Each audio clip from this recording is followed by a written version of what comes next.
Hi,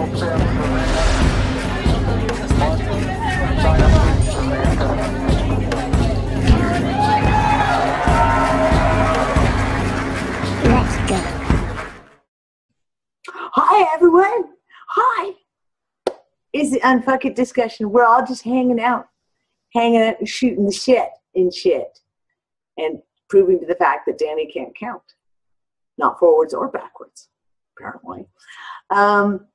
So we haven't had a good sit-down chit-chat in a while.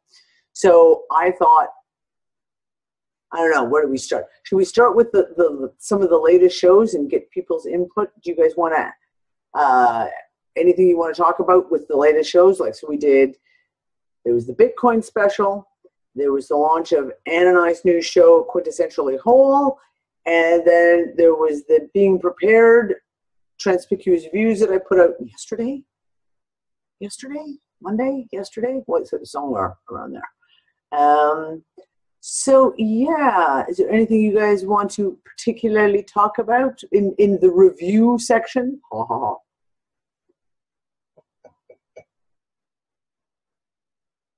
I see people's hands going, but I don't see it.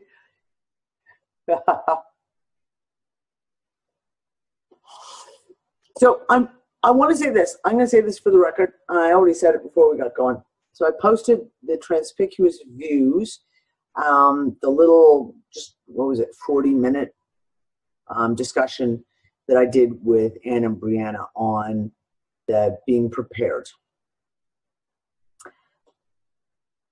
And I have to say, I was kind of surprised by the lack of comments, the lack of input from everyone, not just in the Unfuckers room, but like on my wall. It was kind of like I put the article there and then like no one had anything to say about it. So I thought that was kind of interesting. So open the floor here. Is there anything anyone, like, do you think we're way off base? Do you think I'm way off base on what I had to say? So not too much to say, Chris says, I'm already prepared. No, not many are prepared, Patrick, and that's one of the reasons why I put it out there. As there's a common reoccurring theme dialogue that I see playing out a lot, which is one of the reasons why I felt it was important to do the show.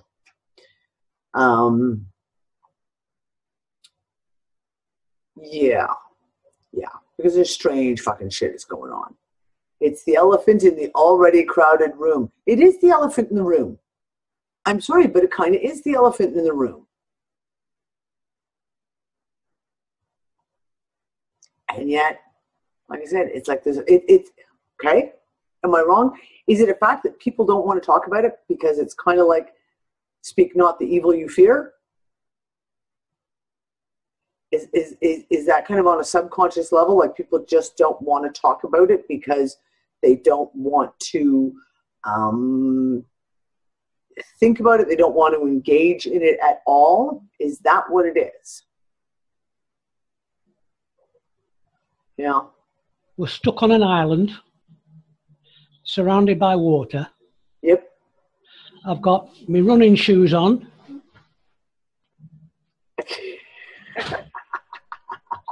And I can't run. I've got no car. And about 5 years ago, I spent a lot of money, really, on buying tinned stuff and soups and stuff and storing it all in 2 plastic containers, which after about 3 years all went off. So I thought I'd save me money and just wing it. Yep. Well, you know what? And okay, here's the thing, Clive, and you came into the end of the discussion because before you came on, I was talking about. So Clive and I both live in Malta. Well, he lives in Malta. I live in the better island. I live on Gozo. It's where the nice people are. Yeah, there's a lot of my Maltese friends, if they hear that, are just going to slap me upside the head. As I was saying, like I live on an agricultural island, and Malta still has got quite a bit of agriculture as well. Gozo more so, obviously, in the fact of the growing season is 12 months a year. So there's always harvest coming in. Right now, tomatoes, eggplants, and broccoli are everywhere. Like you buy massive eggplants for like €1. There's always onions. There's always potatoes growing. There's always carrots growing. The fishermen are always out fishing. We have a massive chicken farm on the island. So as far as preparing food-wise goes, I don't feel the need to do that because of the fact of the island itself. When you talk about bare balls basics, vegetables, proteins, i.e. fish, much as you may or may not like fish, it's always there. It's always there. Water is the one that I've started, and I said I started filling up our old water bottles. We buy the bottled water, and I've started filling them up with tap water so that I have a stash of tap water in case the water does go out. We all know what that happens, right? Things like I went and stocked up on more candles, and we have a big, massive power inverter battery thing somewhere around here. It's under there. That you can plug into the wall and run your computer off of, and it maintains a set charge for about 4 hours.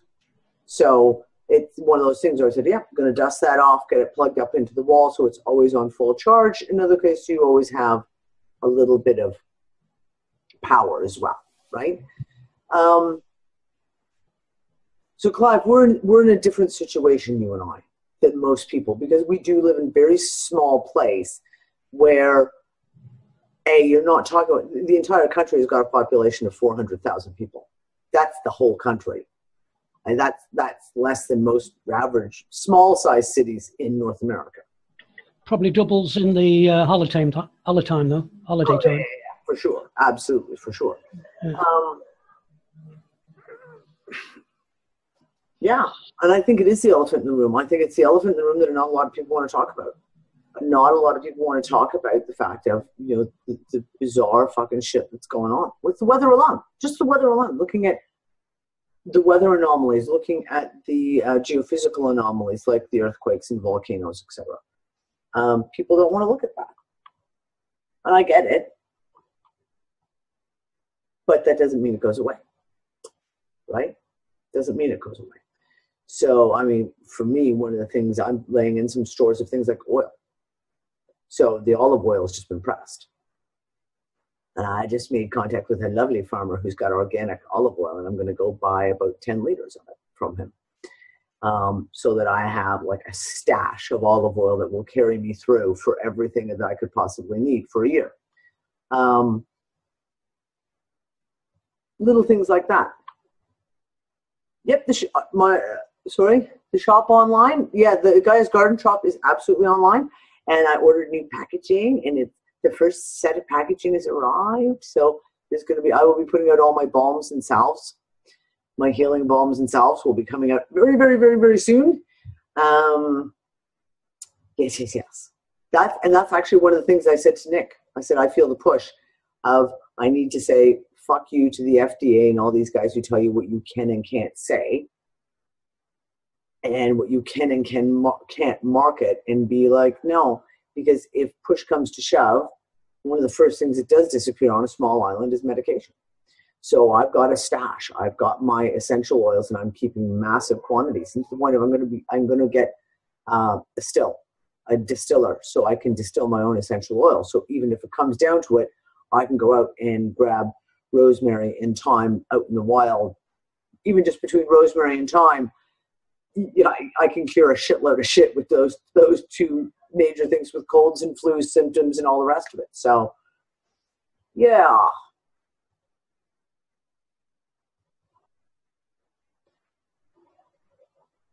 Well, I don't know. I know, Charlotte, I know that's the way a lot of people feel. A lot of people feel that way. Like, if something happens, you just don't want to go through it anyway. You'd rather just, like, up and gone. The thing is that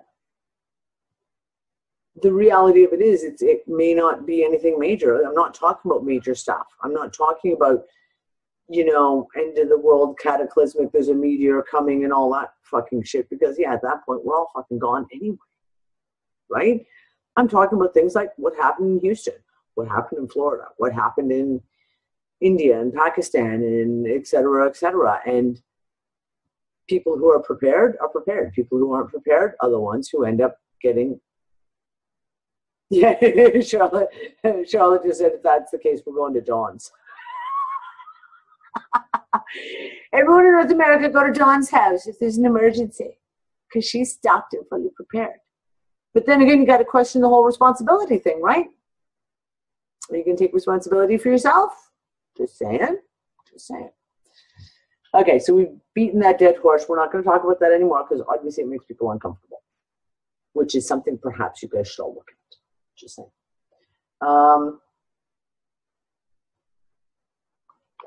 I got too many kids to be that responsible. It's okay. You can just make funny faces. So Anne and I started the Quintessentially Whole show, which we're going to be doing a lot of really, well, yeah, pandemics. There you go. That's kind of some of the shit that we're going to be digging into. Looking after your immunity, looking after yourself and your family, and changing our habits, right? It's really, really funny. I don't think Gail's in here today. But Gail, are you in here? No, Gail's out tonight. That's right. And she said her daughter was feeling unwell and started to get a really, really bad headache. And she almost said to her, we'll go get a Panadol. And then she caught herself, went, oh, right, no, I'm not going to tell her to do that. No, right? So it's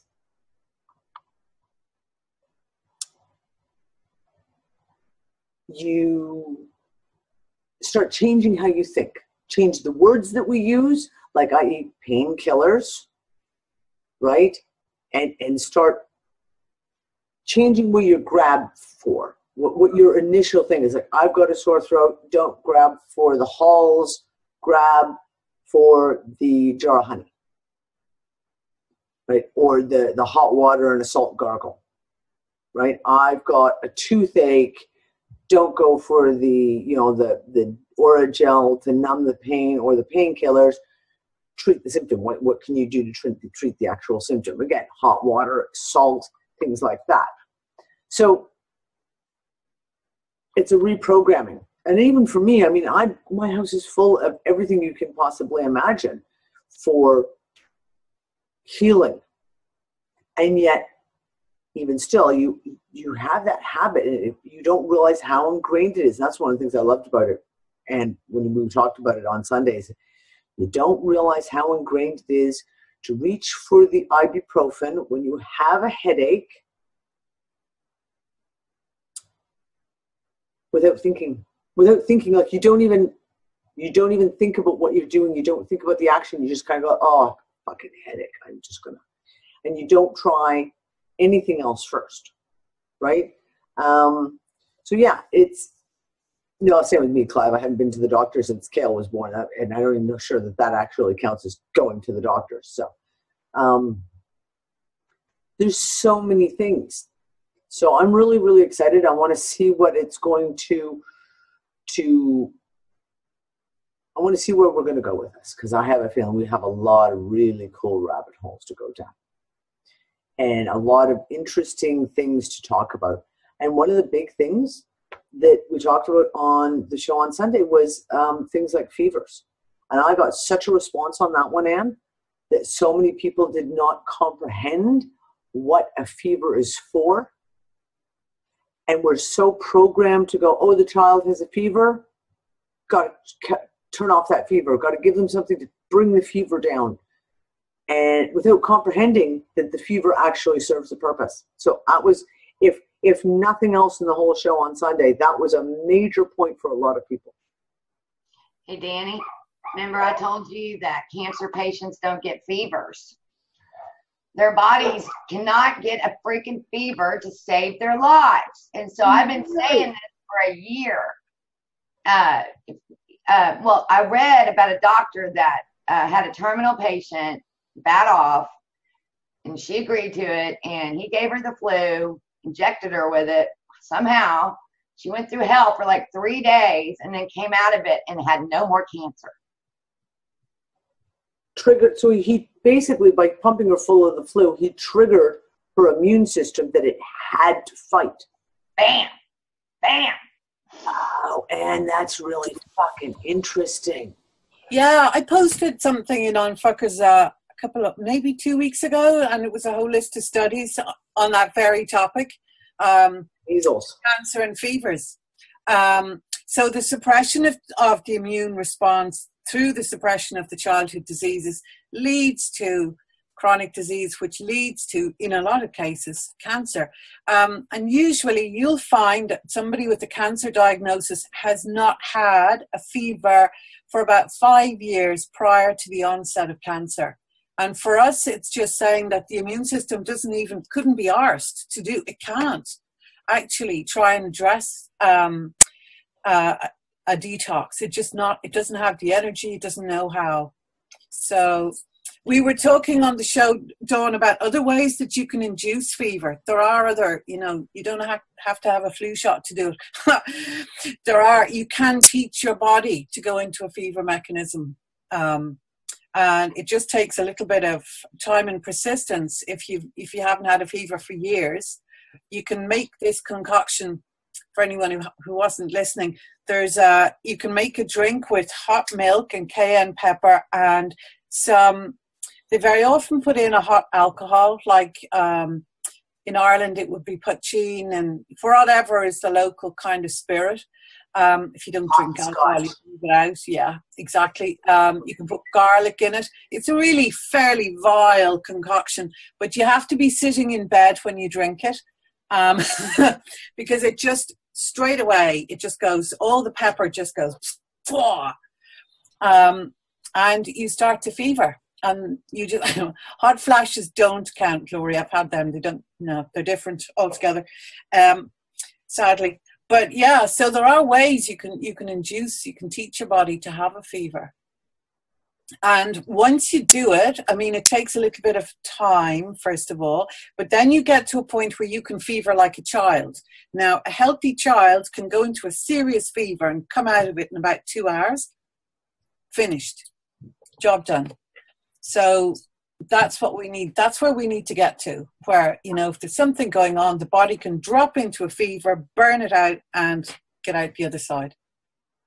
And we also need to address, too, which I believe is the other side of it, is the fact that we have an endocannabinoid system. We are all cannabinoid deficient. We were always supposed to be ingesting phytocannabinoids. That is directly related to the immune system. And they know this shit. And, like a big push I have on my side is the cannabis pills that I do, because they're for everyone.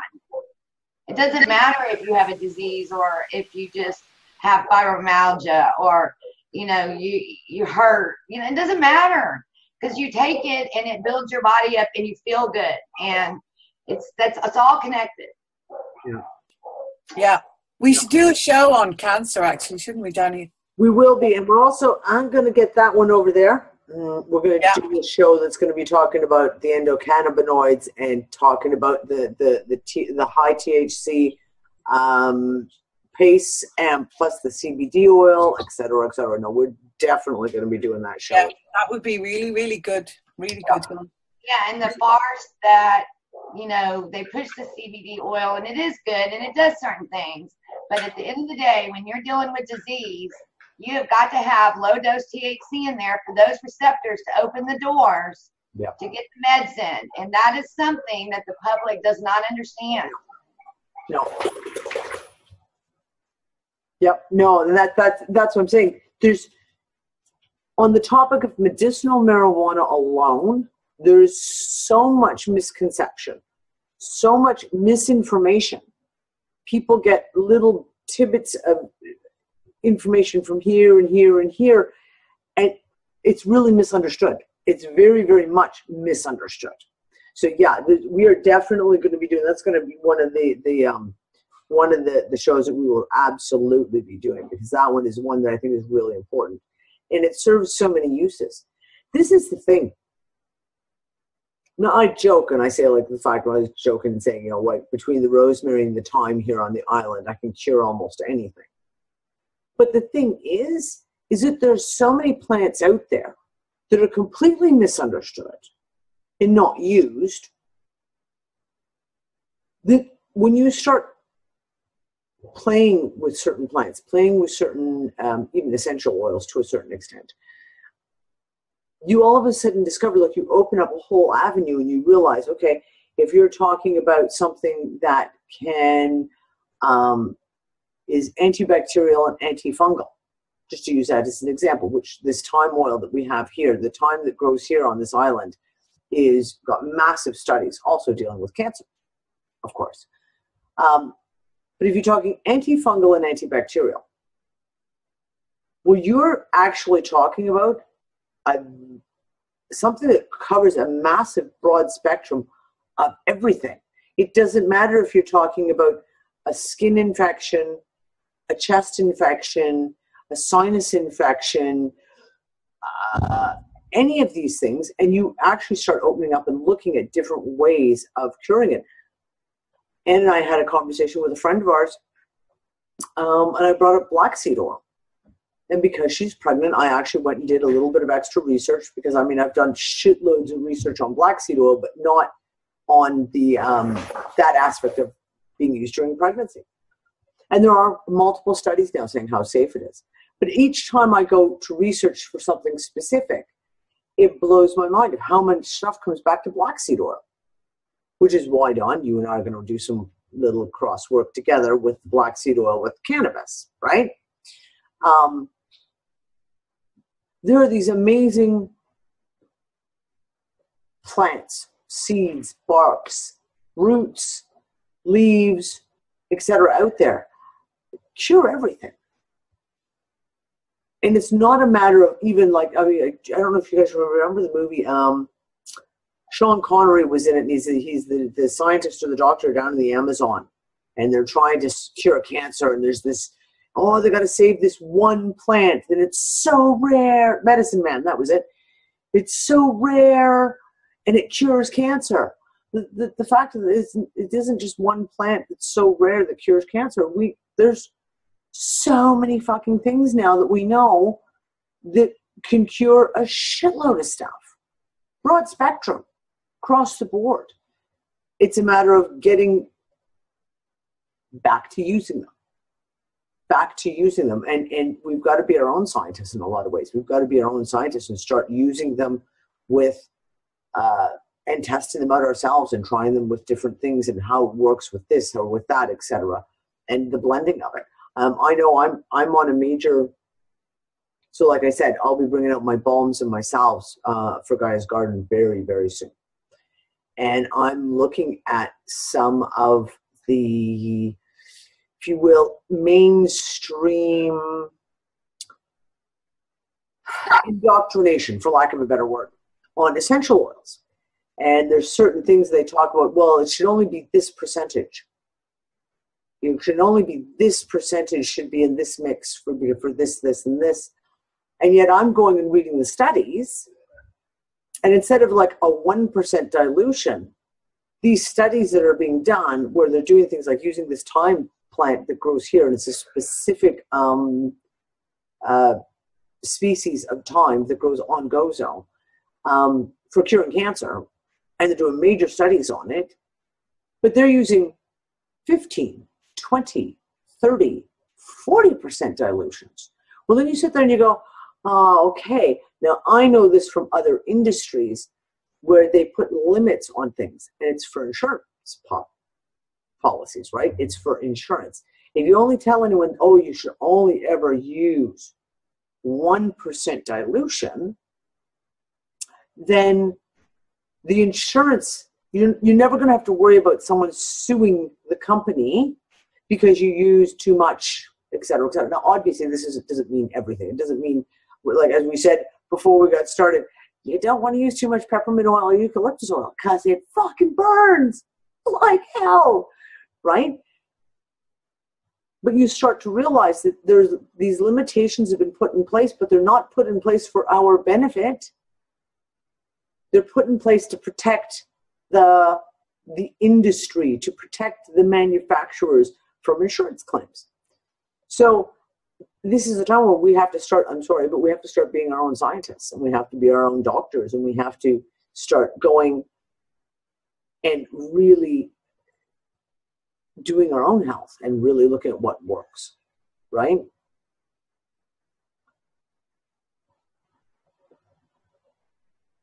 Hey, I have a question. Yeah. I'm looking at a dandelion root. I bought a, one of those things that you put eggs in to make them, when you get the eggs, it can make them whatever. But you can put the root in there and it dries them out, right? And then you can kind of palm it and put it in one of those deals. I got one of those little, capsules. Well, you can dip into your cup with the water. You chop up. T-ball. Yeah, real cute. And so I've been reading a lot of really good stuff about that. So what do you guys know, Ann and Dee? I've never used a dandelion root. It's I'm not sure about the exact difference between the different parts of the dandelion, but in homeopathy we would use it. It's a major detox plant. It's brilliant for the liver and the kidney. Taraxacum. Yeah, they talk about it helping with constipation, water weight, all of it. And they're saying it has cancer, it goes against cancer. Absolutely. Yeah, absolutely. Because it detoxes the kidneys and the liver. And that's one of the big problems with a lot of people who have cancer, is that they're very toxic and the body has stopped trying to detoxify. But so if you can detox the main organs of elimination, then you give the body a chance to start working on whatever else is going on. So yeah, it's brilliant. I'm going to start doing that for my patients.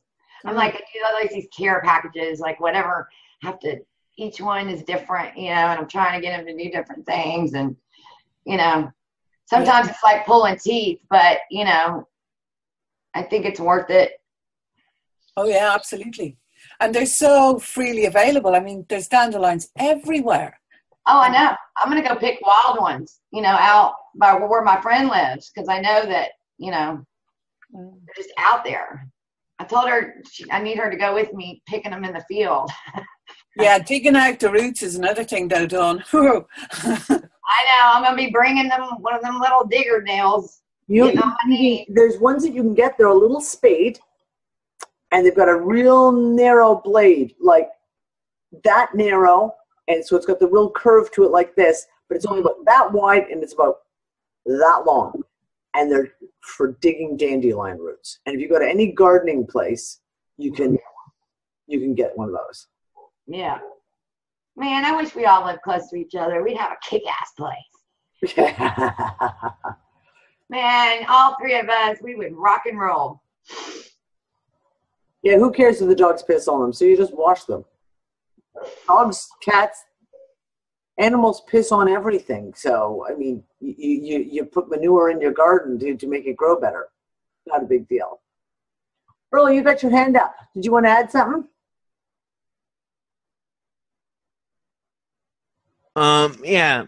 So the reason why I haven't been on like the past week or so is because my internet was like having trouble. Like, well, I guess one of the lines was the line that was going from wherever was damaged, so it was affecting our area and was cutting in and out. Like last week, I couldn't even stay on here. It was like cutting me off every several minutes, few seconds. I'm like, screw this, I'm done. Like, I just I'll wait till I get this freaking fixed, Yeah.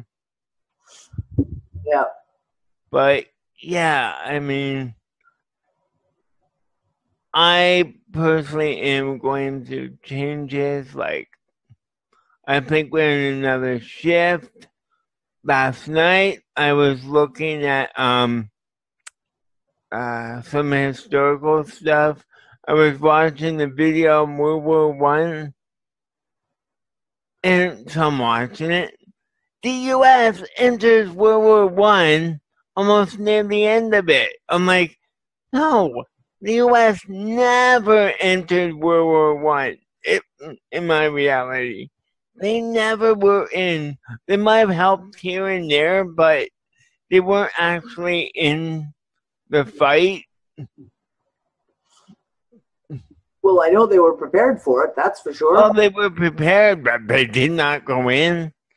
Oh, I don't know. I don't know anything about World War One. Is one of those ones that I don't. I know lots about World War II, but pretty much zero zip about World War One for the most part.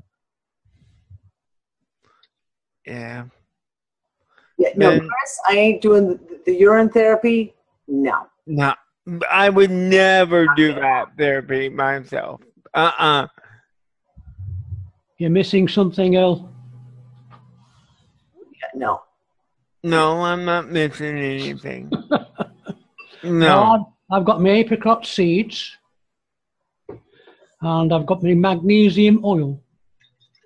There you go. Well, actually, funny because magnesium is one that I need to work on. I know that I'm magnesium deficient, and I just went and bought a whole bunch of nuts.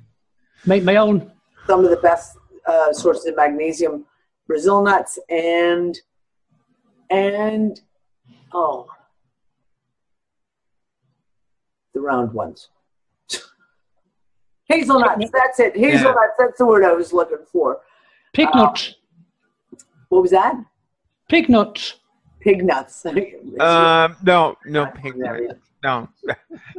No, we have an ongoing joke, and I've had this ongoing joke for years that, when this whole shit is all over with, that at some point in time, the whole gang is going to be sitting around afterwards laughing about the whole thing, going, and you drank your pee. Yeah. This whole thing, with the reality shit, whatever, blah, blah, blah. I get the feeling after it's all said and done, we're going to be like, oh, that's why that happened. Oh, and now I get that. I still don't get that one piece, but whatever. Allison, what do you use on cuts? I couldn't hear. I didn't miss the first part of the conversation. What was it you said you used on cuts and bruises? Urine. Oh, now see, I do use urine on burns and on cuts, and I'm sorry to say, on eye infections. It does work. It does work. But having said that, breast milk works better. It's all right. Eye infections and burns, breast milk works way better. So basically, find yourself a friend who's nursing and get them to donate you some breast milk, and you just freeze it in ice cubes, put it in your freezer. I always, even after I finished nursing Kale, I always had friends who would donate me like 6 ounces, 8 ounces here and there. So I always had like ice cubes of breast milk frozen in the freezer for in case of burns, in case of eye infections, ear infections, nose infections, whatever. So get out the old breast milk ice cube, melt that down, and start putting it in the eye. Hey, Danny, I used to be a swimmer, so, when I was young, my hair actually turned green, and my mother had dyed blonde. It's kind of bad. Anyway, chlorine used to mess my eyes up so bad. And the drops they used to use back then didn't cut it. And I would sneak into I don't even know how I knew to do this either, but I would go into the kitchen and stick my finger in the milk thing and put milk in my eyes. Yep. And it would totally take away all my pain. Now, it didn't take away the red or anything. It's lactic acid. But it did the job. Yeah, probably the lactic acid. Yep, absolutely. Yeah. And placenta, let me tell you, placenta, for anyone who's having a baby or knows someone who's having a baby, you eat the placenta. Trust me, because the amount of nutrients that are so vital for a new mother to get back on her feet, to get bounced back, etc., it's all in the placenta. And there are multiple videos of it. I've got a lot of friends who are doulas who actually do it, where they take the placenta and they cut it and they dry it and then they put it in capsule forms. They just powder it and put it in capsule forms. Yep. And it's amazing. I know, again, you talk about cancer treatments. I know people who have cured cancer with placenta and breast milk. Same thing. Stem cells, massive, massive quantities of stem cells. When I was back when I was involved with human milk for human babies, we had several cancer patients that we kept fully stocked. And the one gentleman had, before he was like 4th stage prostate cancer when he was diagnosed, and he was given months to live. And his daughter-in-law said, look, try the breast milk. And she had like a whole stash in the freezer, and he started drinking it, and we kept him stocked. And it got to the point for about a month and a half there, it was real rocky, and it was the only thing he could eat. It was literally the only thing he ingested because he could not handle any other food. He was so sick. And he was clear of cancer within 3 months. He was clear of cancer, completely healed. And the doctor said, they were like, breast milk? And then he was like, he lived on breast milk for like 2 months solid. And same thing, the placenta capsules. And we had lots of women who donated like half their stash of placenta capsules to him and the whole thing. Yeah. And I was going to tell you too that, the conference here in Houston, we met, some really great people. And, I had some great talks about cannabis with a bunch of them. And I'm helping some now that I met here in Houston, which is nice. But like Randy Moggins, his wife is just amazing. And she's getting into all this too now. So her and I are going to work out a deal. But it's just great because there's something special about getting together with like-minded ones like us.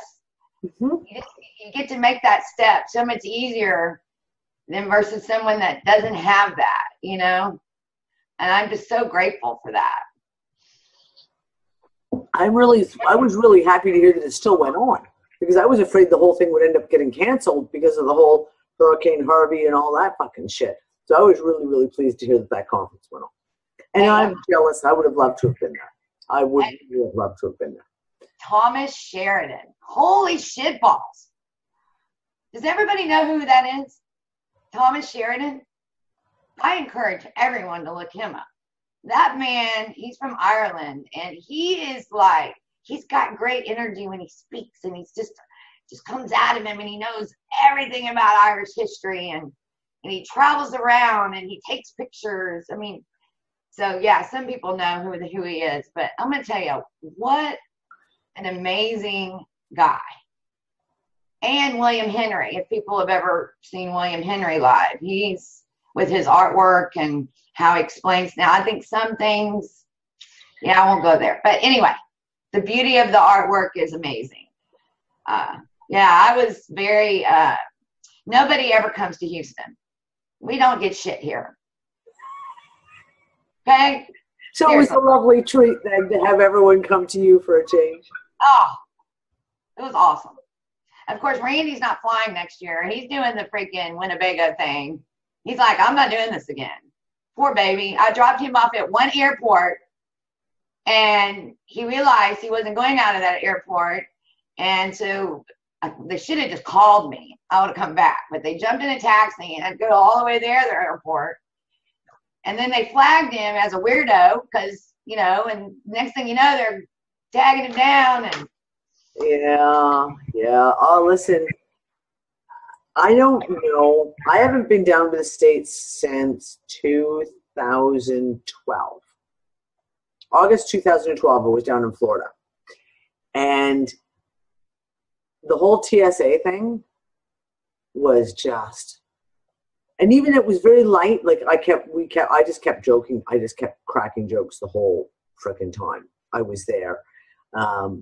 Walking through Atlanta airport with my shoes, my running shoes, the strings tied together with them thrown over my shoulder, just walking on my bare feet. And someone stopped me. I was like, why? I've got another checkpoint over there. I can't take my shoes on and off anymore. I'm going to fall over. And the guy just started laughing. And I was just like, no, I'm just going to walk like this. I'm fine. And I was like, had to catch the train in Atlanta to the next one, and I was still in my bare feet, in my running shoes over my shoulder.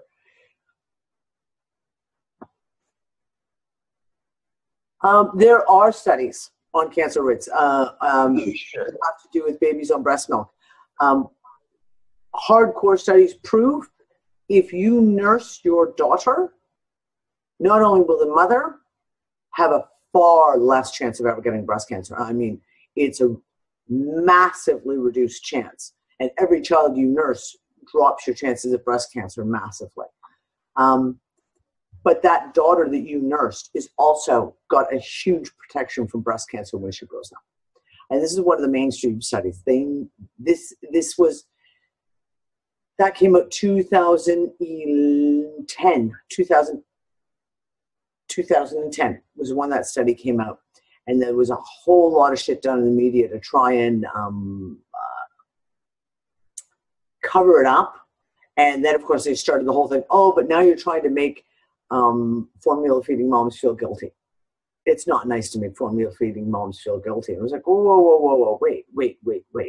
It's a study that conclusively proves that breastfeeding protects you from breast cancer. There's how the media played it, though, is typical.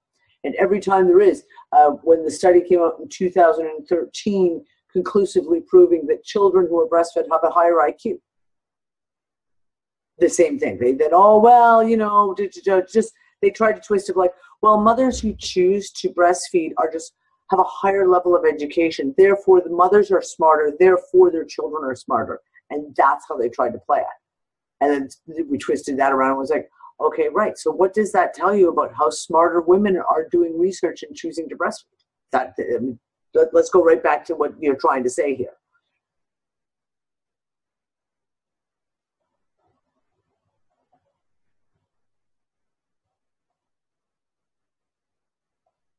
Yeah, and you know what, Clive, the sad thing is Malta has got some of the lowest breastfeeding rates in all of Europe. And in Gozo, it's something ridiculous, like 2% of babies are breastfed. 2% of babies are breastfed at all, let alone like for any proper extensive amount of time. So,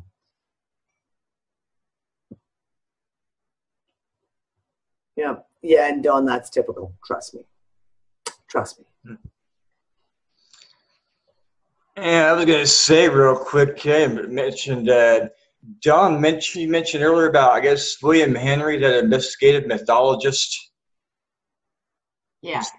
He's been on, like, I first heard him on, like, Coast to Coast, like, that Art Bell thing, like, I think it was maybe after 2000 or late 90s, but yeah, that's the only reason I've even got the name Starwalker, because he wrote that book about, the Starwalkers and the dimensions of the blessed. It's like talking about these, highly evolved beings who can basically traverse dimensions and go and, be on other planets and stars.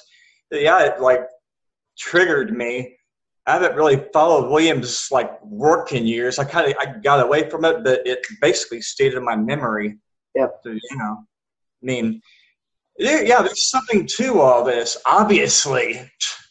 Yeah. I mean, you'd have to have dead brain cells not to know that. He's an amazing guy. I'm going to tell you, and he is so classy. And this was the second time I got to meet him, because my mom and I had driven to Dallas a couple of years ago and went to see him, and it was an all-day event. So it was 2 days, actually, so we had spent the night. But this was only like a couple hours in a convention, so he just got to go over some of the highlights of his stuff. But I have to say, he brings out things that are amazing. And he can do it in a way because he has all this artwork to back it, because you know how art is. This ancient art. Visual aids. Yeah. Awesome. Yeah. Makes me, the whole artwork thing, and it even made me think of Alex Gray's work. That guy's got some awesome, what do you call his ayahuasca and whatever he did, like even the acid he said he did on some interview with, of course, of all people, I think it was Joe Rogan. But it's like, it's I would love to have visuals like that, or just be in it. Yeah. I mean, yeah, fuck this boring ass reality that they've like got constructed, and we've been like Gray boxed in. Well, yeah, by the general public just mindlessly like giving their energy the push thing, push pull thing. It's like it's like, yeah, it's nuts. Maybe some maybe some artwork needs to be done on the nuts side. I mean, I can make it a joke there, but it's like, yeah. I liked the whole melting clocks, like anything that's just mentally stimulating like that. Well, it's funny. I don't know names, right? So when people name names, I just sit there and go, I don't remember fucking names for my life. So I just looked up Alex Graham. Went, yeah, I figured that's who it is. I love his stuff. He does all the artwork for Tool. So I love his stuff. Very cool. It's like I've told people, I didn't even have a cell phone for 12 years. So I obviously I'd like, fuck it, no cell phone. And I had a home phone, a landline for 12 years. And yeah, it forces you to obviously have to write things down when you're out. If someone tells you something, you have to write it down, or you just say it to yourself. Yeah. So yeah, it's like I told people in general, don't be mentally lazy. Use your fucking brain. Yeah, mine doesn't remember names. I try hard, but I mean, it's literally, I don't remember names of musicians or people are like names of movies, which you just saw, and I'm like, this is movie, and this and that. I don't ask me what the name is. I don't ever, and it's like, I can remember phone numbers from when I was a child. Names? No.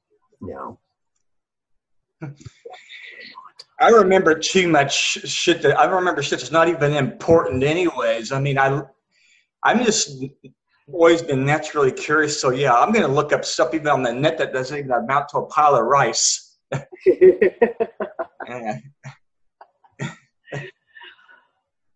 Too funny. Yeah. No, same with me. And I never forget a face. And it was really, really funny because we went into one of the other villages this weekend on Saturday. And there was a big international folk dancing festival thing going on. So there was dance groups from all over Europe, all there dancing. And I'm walking up to one of the pubs to just go in and grab a bottle of water. And I'm walking up, and there's a lady standing up front. And I looked at her, and she looked at me, and I was like, we both did that. I was like, I know you. And just then my girlfriend Moosh walked up and was like, hey. And she was like, oh my God, Moosh, blah, blah, blah. And then she looked at me and was like, oh, you were Moosh's friend who lived with her for like 25 years ago. I'm like, that would be me. Yep. Never forget a face, but I still can't remember her name. Still can't remember. Oh gosh, don't give me started. That's one thing I hate it. I mean, I've accepted there's some people who you're going to have to repeat your name to and pound it in. If it's somebody you don't mind talking to, it's like, yeah, like it's one. Well, it makes me think of one person in particular, but yeah, it's like only way this guy remembers my name is he associates it with Stephen Hawking. Mine's with a B, Stephen, so he's got this Stephen Hawking of all that, names to associate with there him. There you go. Whatever. But it works. It works. It helps him. Yep. Well, for me, what's really, really funny, if you have a foreign name, you have a much better chance of me remembering your name. Say the full name? Foreign name. So, like, I lived in Thailand. So all my Thai friends, I knew their names, and I remember them. It was like, when I was in the Congo, same thing. You had names that were really unusual names. No problem. Your name's John, George, Diane. No, it's not going to happen. I was sure. I'm musing to myself because, I call a lot of names just boring names. It's the same. It's like, do any so-called parents have an imagination? More people need an imagination with their names. You want to see some of the names here in Malta. They get far too creative, but they get creative with Hollywood type names. But then they join them together, or they have the thing where they take like the husband and wife's name, and they cut them in half and like put them together and then create names. See, there's some children here with the most fucked up names you've ever. Yeah. It's mostly Joe, Charlie, and Lally. Well, Joe, Charlie, Lally, George, Savior, and Joseph. Yeah. Yeah. Well, you have all the saint names too, but you also have what was it?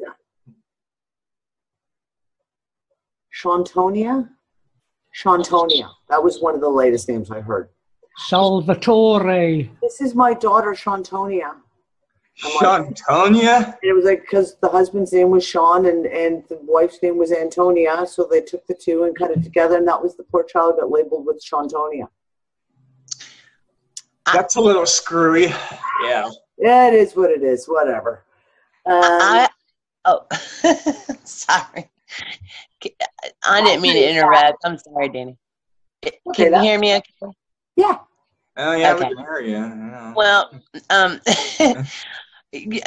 got two things. I was listening to something Star Walker said, but I want to say something first on this name thing because it's just making me laugh the whole time I had to say this. I've been a hairdresser almost 40 years, and I walk into a grocery store and see a woman or something, and I know it's kind of like a question.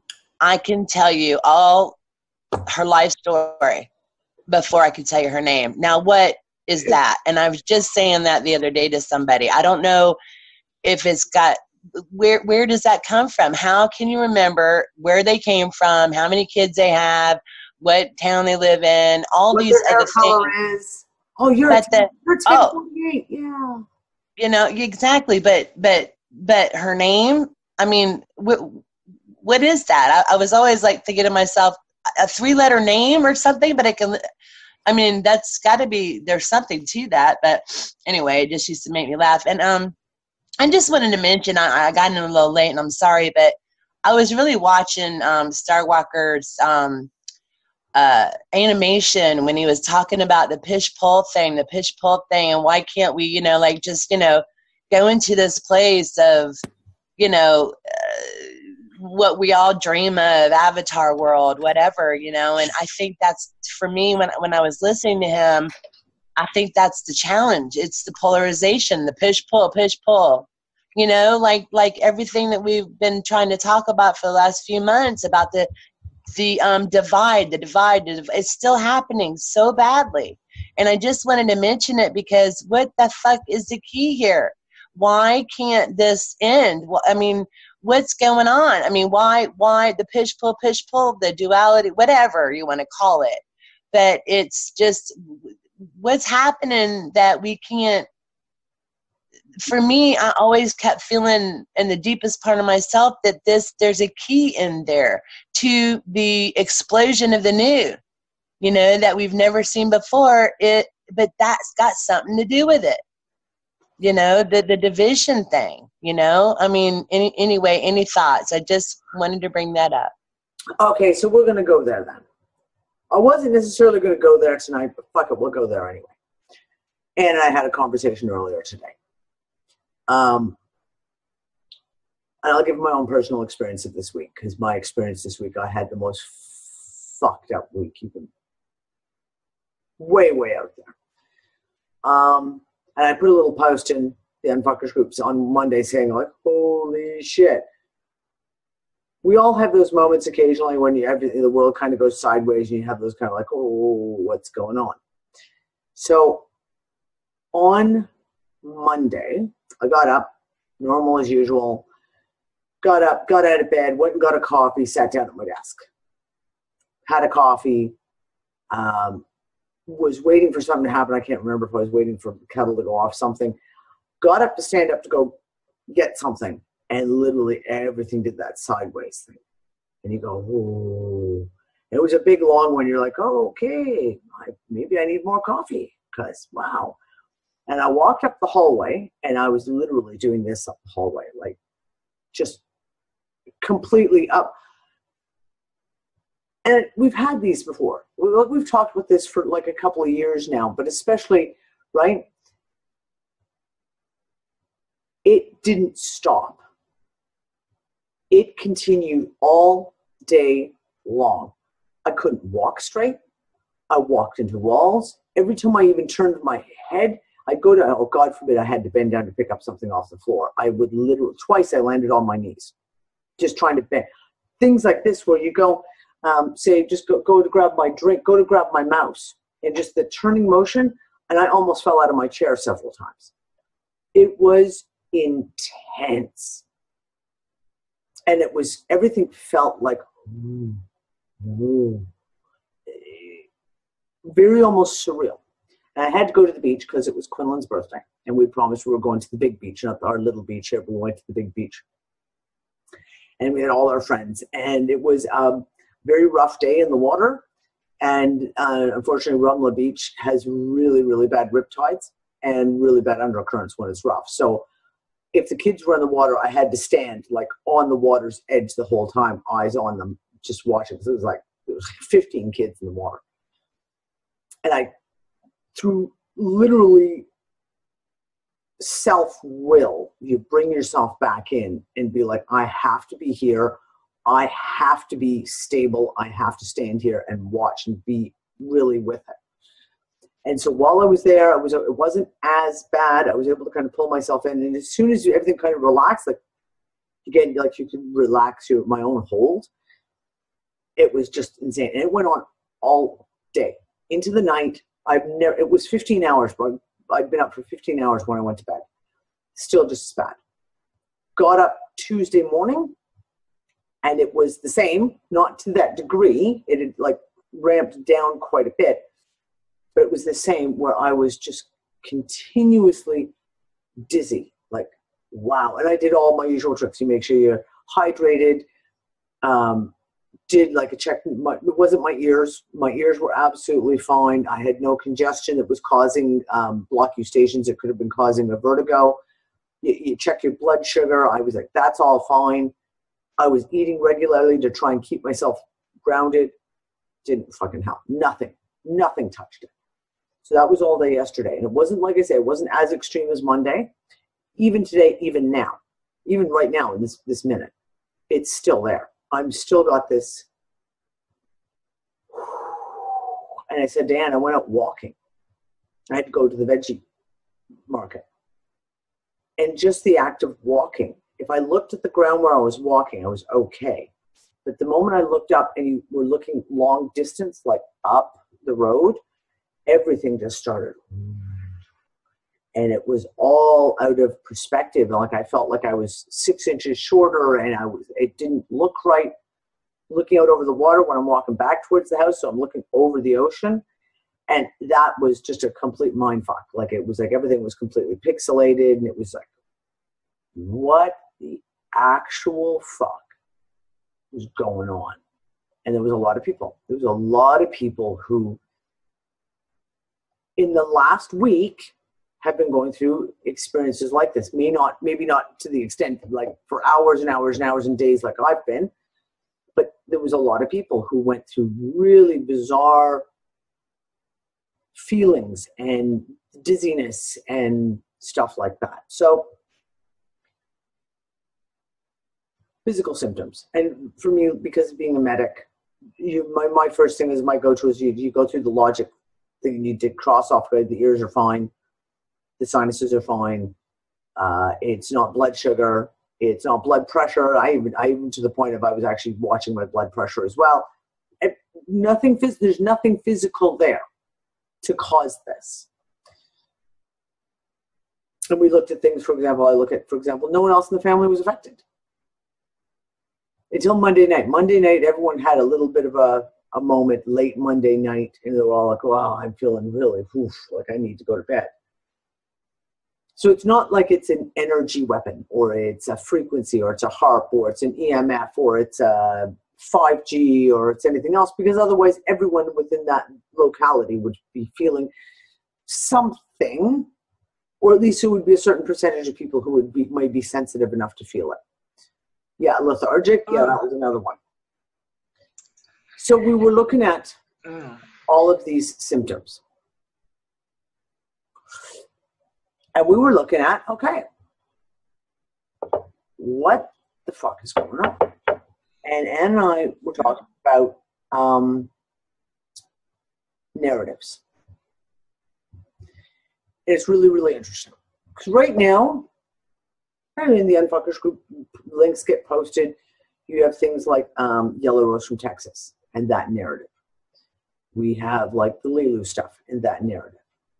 And we have multiple other narratives that play out. For example, like the guy that Dawn mentioned, who's got very much a kind of a narrative to what he feels.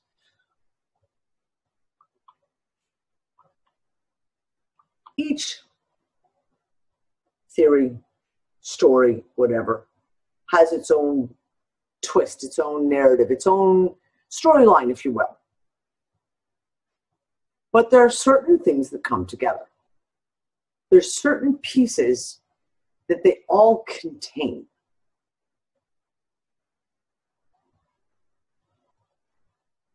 And I have to, at this point, you have to sit there and go, okay, well, what are the chances that you can have multiple stories playing out, multiple stories playing across the board, and they can all be, in some ways, vastly, vastly different, yet all contain shreds of the same pieces that you can sit there and maybe they use different language, maybe they use different terminology, maybe they use different ways of explaining something. Yet you can kind of, if you're looking neutrally enough, you can kind of say, okay, well, this person says it this way, which is basically what this person is also saying over here, even though they don't say it the same way. It's the same kind of thing. Yeah, Danny, can I say something about the Yellow Rose for Texas? Sure. For me, as a Dutchman, I find English a very, I don't know, it's got a lot of obstacles in the language. Yeah, I know. I have Dutch words which I cannot find in English. Yeah. So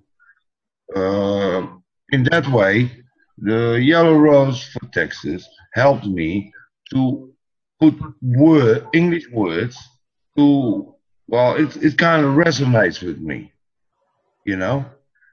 I really hope that's true what she says, and yeah, it resonates with me, you know.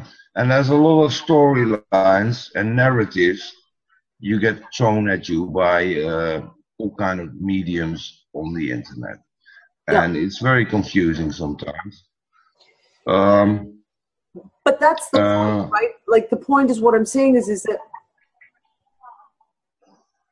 we may be drawn to one narrative for whatever reason.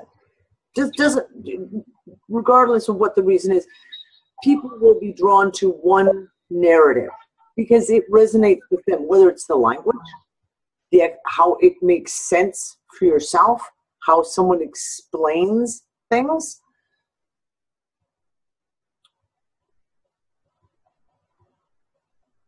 My question goes to the point of the seeds within the narrative. Because we have a lot of people talking in reality about the same thing at the moment. If you strip away all the words, if you strip away the fancy descriptive terminology and the pictures they use to describe it verbally, a lot of the things that have been talked about are very, very similar.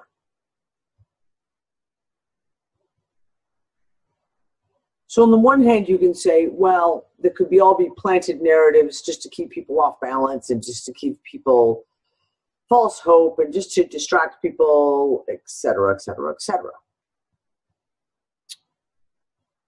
But I have to, on the flip side of that is the fact of, well, people bring this in, and you need to the point of like most of these people are bringing this information in themselves somehow from their higher self, however it is.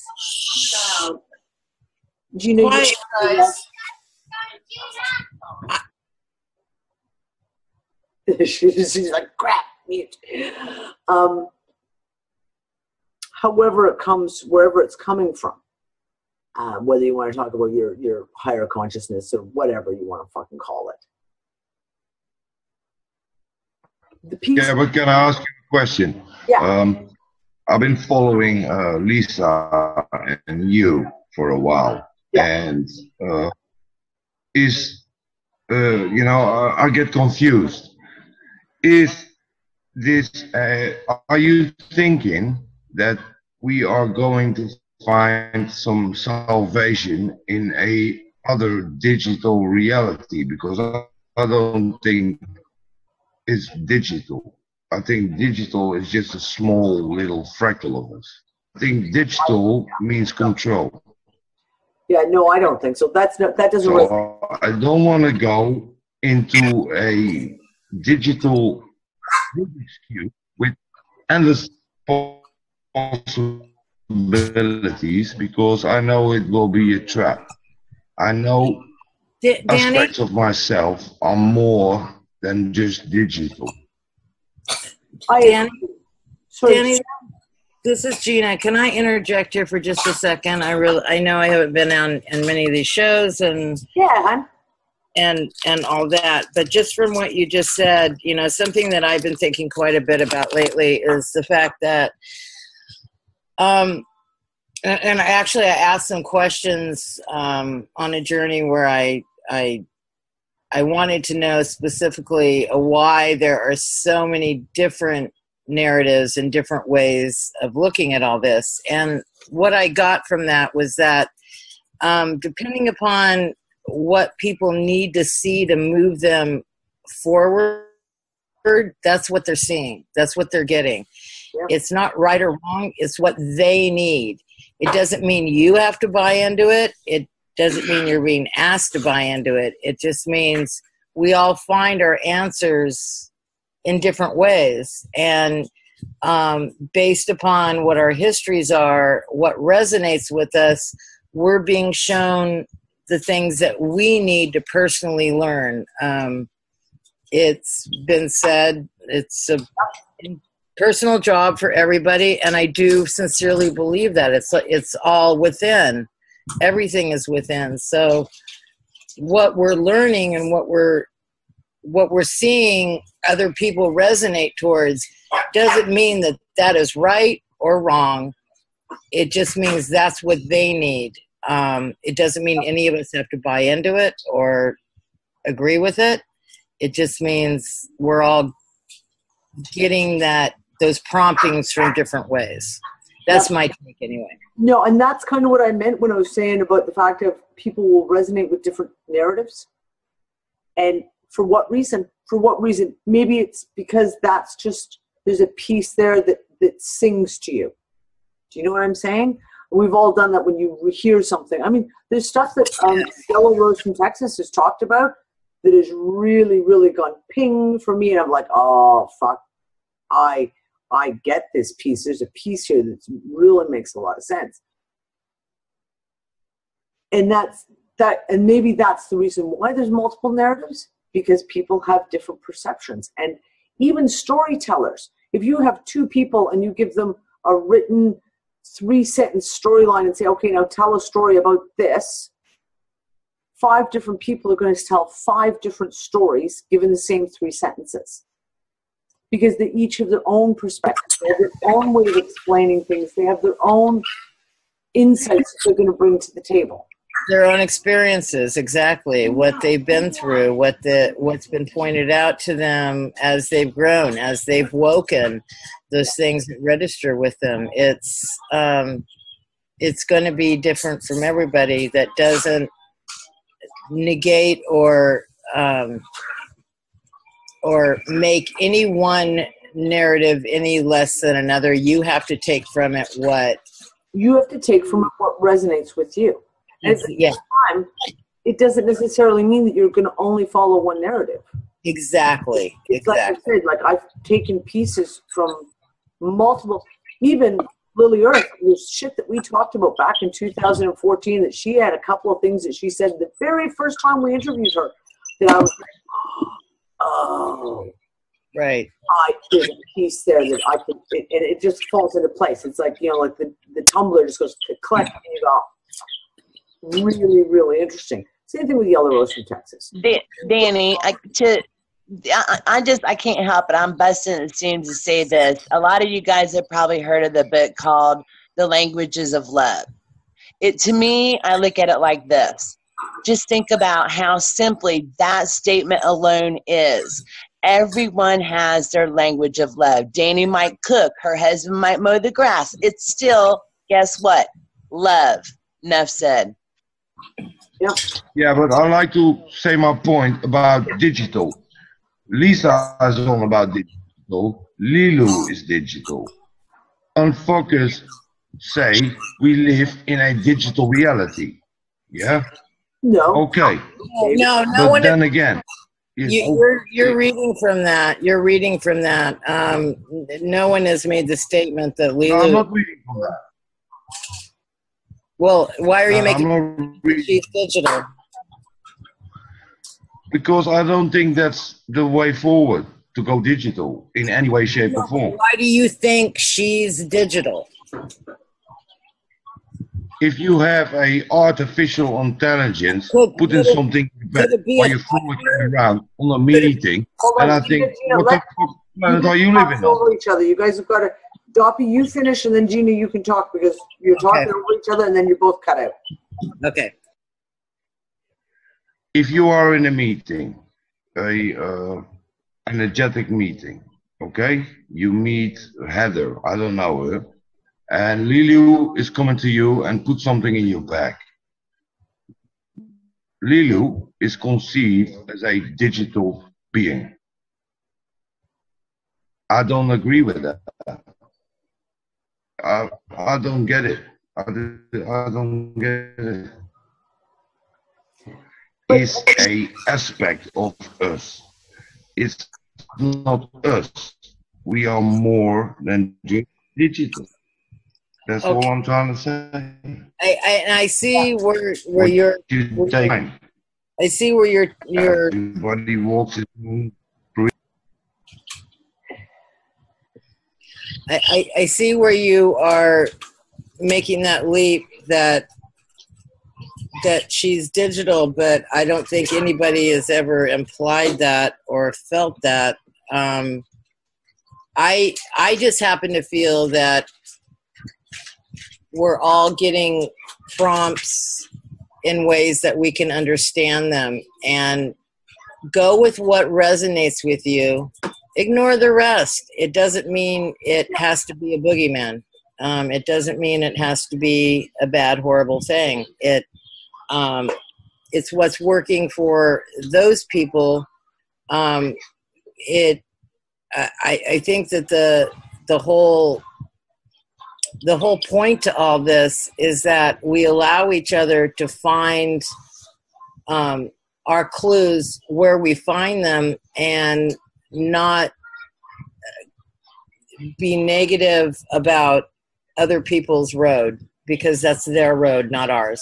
Right, but still, we can still discuss other roads, and we can discuss our feelings of whether we agree with it or we don't agree with it. No, of course. Right?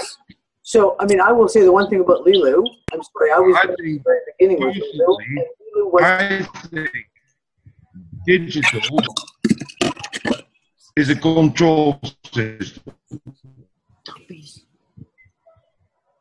Say that again. Control system. You're cutting out really badly. Mainstream media narratives. All right. Well, I think digital is a control system. Yeah. And you could very well be right. I don't want to do that. Yep, and you could very well be right, in which case you make a choice that's different.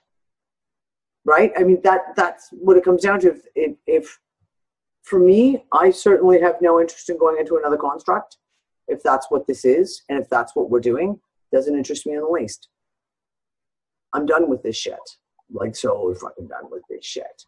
If they're talking about, there are people talking about digital constructs or things like that, I'm not interested. That's just me. That's my personal. And whatever everyone chooses to do is what they choose to do. That's just me giving my own personal perspective. Mine as well, Danny. My perspective is the same as you. Yeah, that's why I'm more eager to speak with you guys than going to the LMH group. Sorry, but that's just how I feel. Fair enough. Everybody walks go with what individual resonates with you. path. Sorry, you Don. take out of it, you know, you like what was the name? Well, like the lady said before, you know, everybody. I'm not here to judge.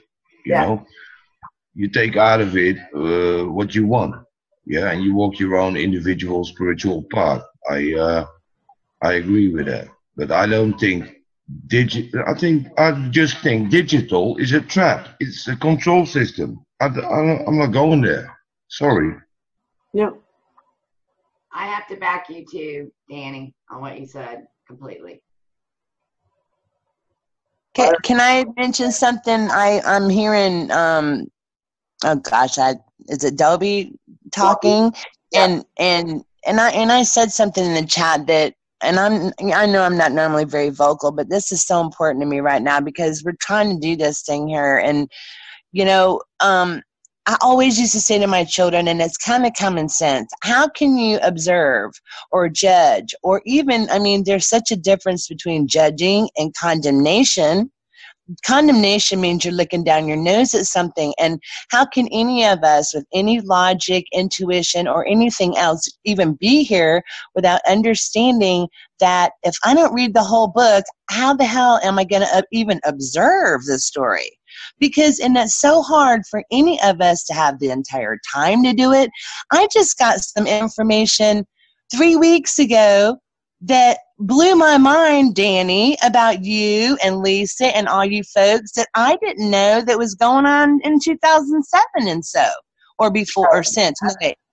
No, what it was I heard things about the radio show, the blog show, just information, you know, about your path, your journeys, you know, where everybody met up in Morocco and things that I didn't know this, and I've been listening to you guys for 2 years. My point is Lilu digital? Is Lilu consciousness? Who knows? I don't know. But do we know the whole story from the very, very first moment that one word was spoken to the very end and all the way through? Yeah. Oh, come on, we man. Don't. There's an arrow Who on does? Screen No, Doppy, you're interrupting.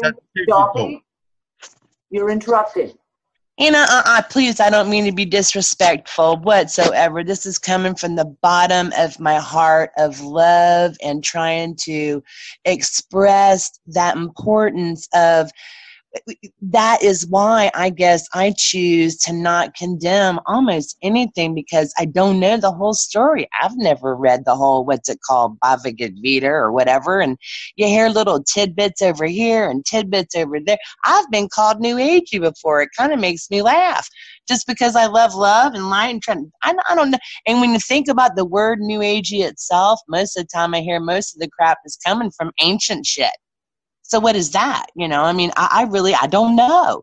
But my point is gentleness, softening ourselves around the edges, and maybe allowing ourselves to just, you know, choose, just like Dana says, if something resonates or doesn't. It doesn't matter, but the fighting, the division that it causes is what, I'm sorry, but it almost makes you feel like going, well, okay, this is ridiculous, but I don't want to miss out all the great stuff that's also going on. So why do that? Why waste time on fussing or who's right and who's wrong and who the fuck cares? Nobody's right or wrong. We just are, you know? Yeah. Sorry. No, but that's just it. And that's why I keep talking about the whole thing about we need to throw the fucking belief structures away and get back to unity again. That doesn't fucking rely on belief structures, because what you believe doesn't change who you are, where you're living, what you're doing, how you interact with your neighbor, you within your local community. That's why I keep talking about it. Yes, we all have our own things that resonate and things that don't resonate. And what resonates for one person may not resonate for the other person. And it's a hard road to walk. And it's okay if it doesn't resonate. Exactly. And that's exactly it. It's okay. You know, The problem is, as Teresa said, is when the divisions come in. And it's like that, as I keep talking about and saying, well, I can't hang out with you people because you believe this. And those flat earthers over there, I ain't having nothing to do with those flat earthers. And those vegans over there, the hardcore militant vegans, oh no, I have nothing in common with them. And these division. We have enough with the fucking government playing the divisionary game.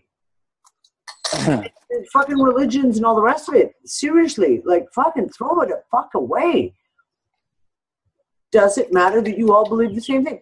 I know for a fact that I do not believe the exact same thing that Ann does. And I don't believe the same thing that Dawn does. I don't believe the same thing that Maury does. And I don't believe the same thing that Ben does. I consider them all really friends. And fuck it if you guys don't believe what I believe and if I don't believe what they believe, because it doesn't fucking matter. Isn't that what's been going on this planet Earth this whole damn time of anything that we have learned about diving down all these rabbit holes? I mean, isn't that what we're trying to unfuck here, people? Come on, let's unfuck it, man. I'm sick of waiting.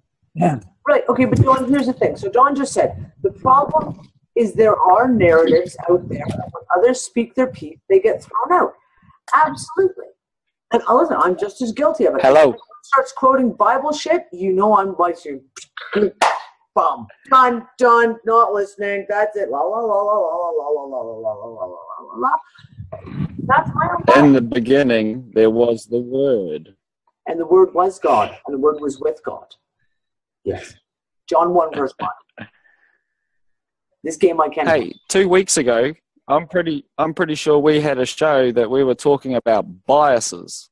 Yep. And we were talking about the fact that we should, recognize our biases and sort of stop judging via our biases. Yep. And we seem to keep going back to our biases as opposed to, like we keep talking about, the process that is continuing to play out, which is always the same process. We can see it all the time. And yet we keep going back to these narratives of religion versus politics and money versus freedom and da-da-da-da-da-da-da-da. And we get back into these debates. Yep. And I think what we might all be trying to say, Teresa and Gina and Dawn, Danny and Doppy and everyone, is this is this defining moment. We all have different words.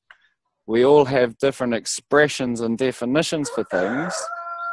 And what we should be focusing on is realizing that we're all actually saying the same thing over and over and over again, but in our different ways. And our different ways are what are causing the conflict, because what we're doing is we're not going deeper into what each other is saying.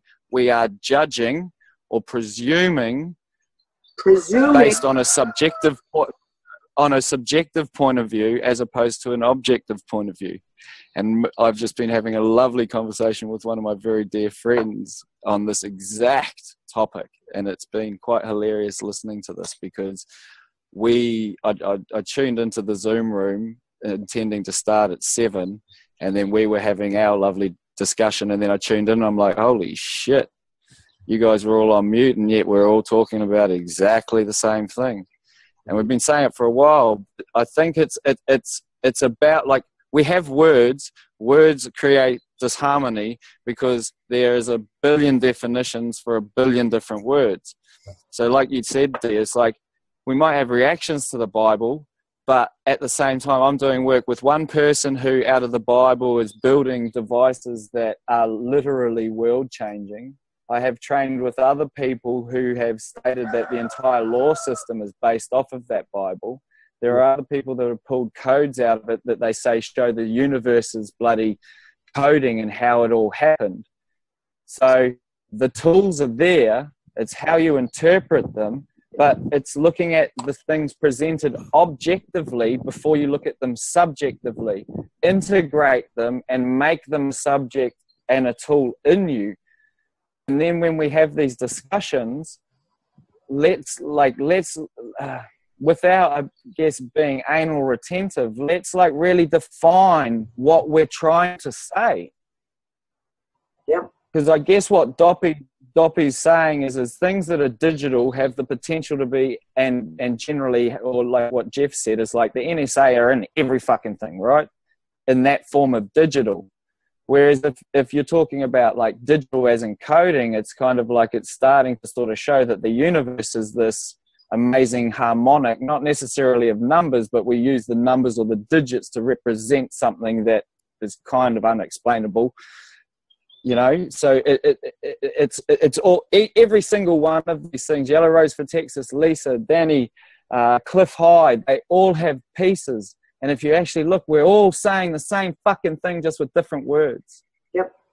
So if we can start really narrowing down that side of things, I think that is where the, what would you call it? That is heading home.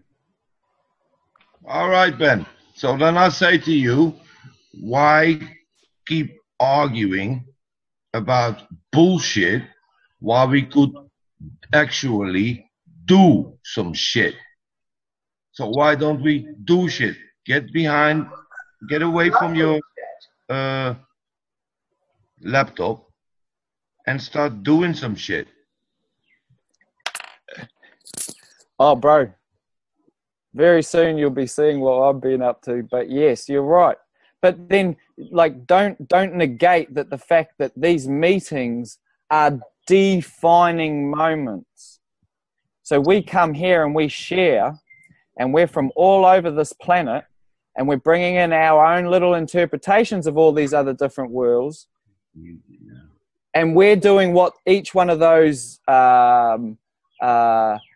mediums aren't doing, because each one of those mediums is using their definitive words. We're bringing their definitive words into an open source group, let's say, and we are discussing those mediums to try and work out this defining moment, where we are going. It's like there's all this info out there, and if we all start correlating it and utilizing our descriptive language, because it can be descriptive. I know that you have to use fucking heaps of it, especially with English. It's like, you know, lots of it.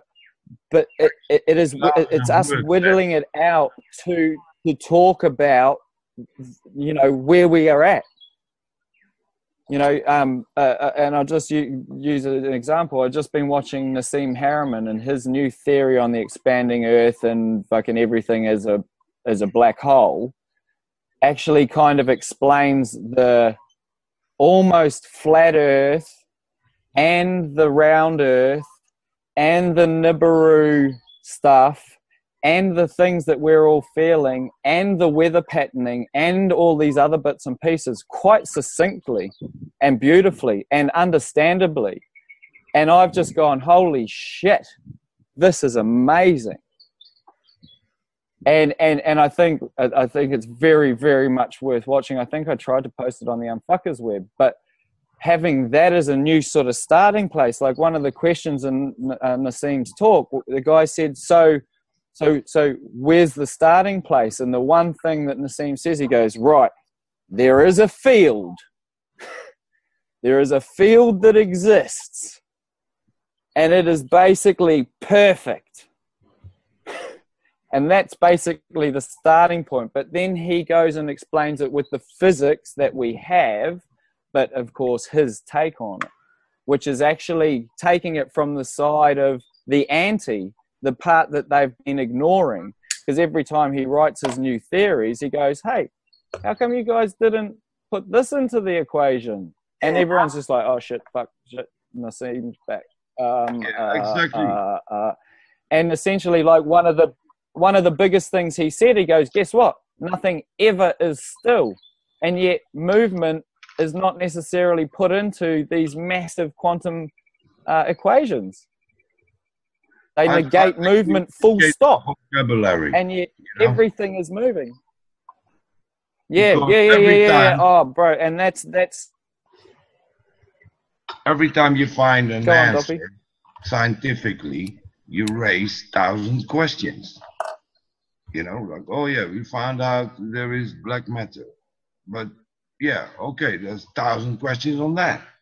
So we keep talking and talking and talking. So but that let's do something. that is, yeah, but that also, Doppy, that in that example, what I see is the focus on the content, whereas if you look at the process is almost always the same. Always. Yep. And that's what I was starting the whole conversation with. Is it the process, the narrative, not the narrative, sorry, the underlying line that they all follow. And it's like, we're going to get all graphic here. We're going to get all graphic. So if we have, here we go, turn sideways. If we have a storyline, and let's say here's point A. I hope you guys can see that. Here's point Z, and there's the line that goes between the two. I know you guys probably can't even see this, right? And someone tells the story of how we get from A to Z, and maybe their story looks like this. And maybe someone else's story looks like this. And maybe someone else's story looks like this. They all still go from A to Z. They all touch certain points. And that's what I'm talking about. And within the narrative, if we can find the points where it seems they all touch. Yes, Ben, I see you bursting over that. Go. So here's like, yeah, I hope that I do this justice.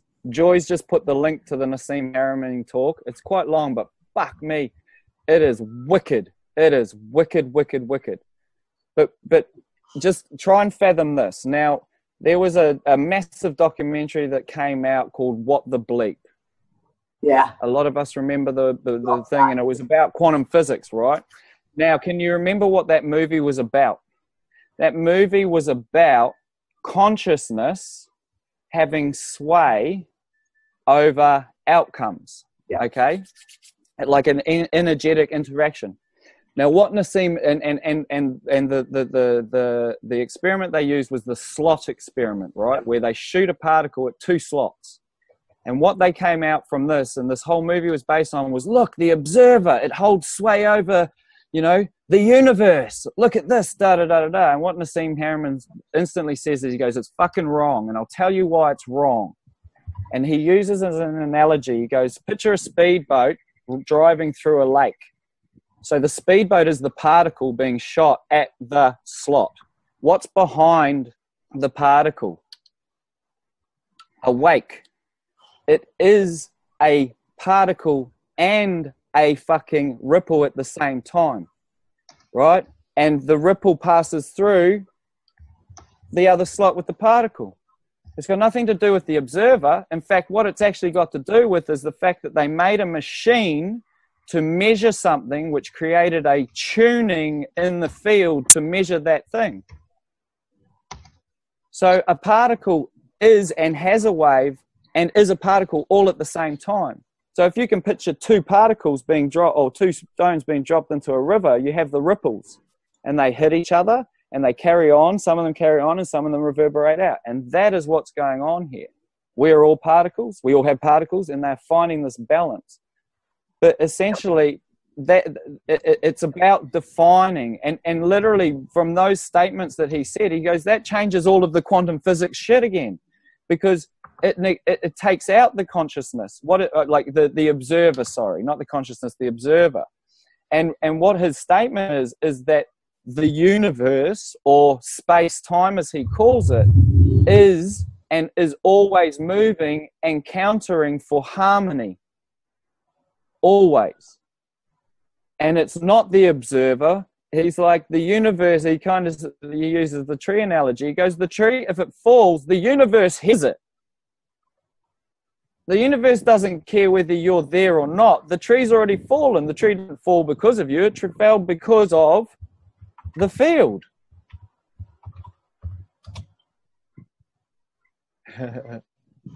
So you know, like I say, these are the places that we're at. I also watched a Cliff High talk, and he was sitting there, and I can't remember who he was talking to, the interviewer, but he said, like, we're at this phase where it's like, when you start a conversation, it's like, you know, you kind of need to be, look, if you don't know that the moon is older than the earth and is hollow, I don't know whether we can speak.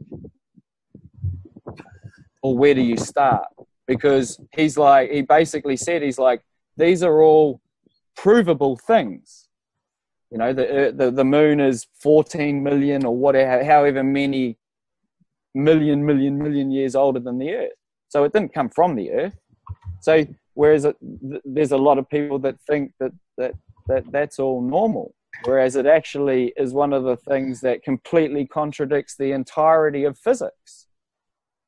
Yeah, but what physics is based on? I'm sorry, but what's physics? Physics contradicts itself regularly. Exactly.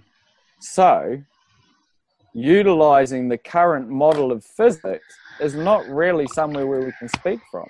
It's like using the current model of politics. It's like, we know it's fucking bullshit and obsolete and da-da-da-da-da. But it's the content. What the fuck is the process? And that's all it's about. It's either their process or ours. So you're right, Doppy. It's about getting out there, but like, don't doubt for 1 second that there isn't a million people out there doing something.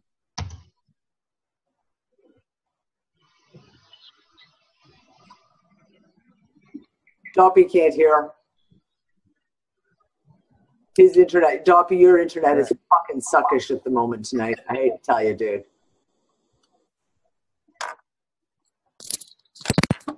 Let's just say it. So, I mean, point A and point Z. I just had a question for where point Z is. We don't know what point A was. Doppy, can you do me a favor, love, and mute, please? You're pounding the keyboard.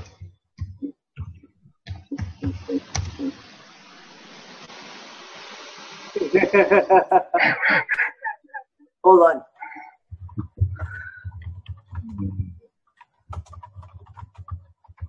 There we go. You have thunder fingers, dude. Sorry. Seriously. In the past 200 years, a great many investigations and researchers, some of them very pious, some of them very cynical, of the religions of the world, and certain quite constant motifs. Can you hear me now? Have come out the whole field. These universals, these continually recurring themes. Also, in each of the various areas, and we can't hear it, honey. Special,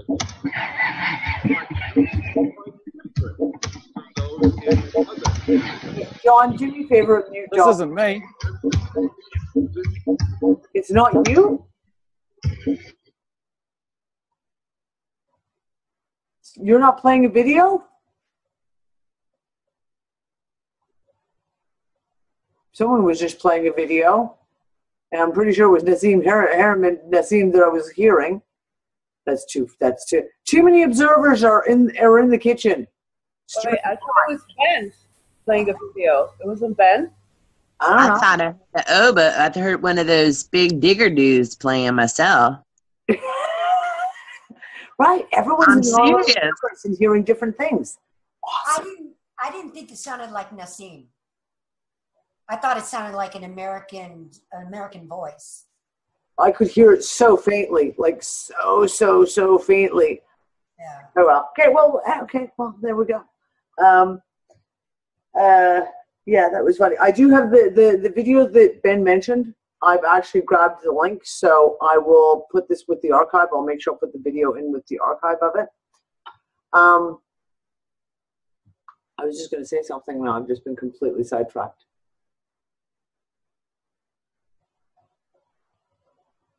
I just was, and then the stuff started talking. Yeah, sorry, point A and point Z. We don't know where point A is. We don't really know where point Z is, although we really do. I think most of us think that we got to be pretty fucking close to wherever point Z is.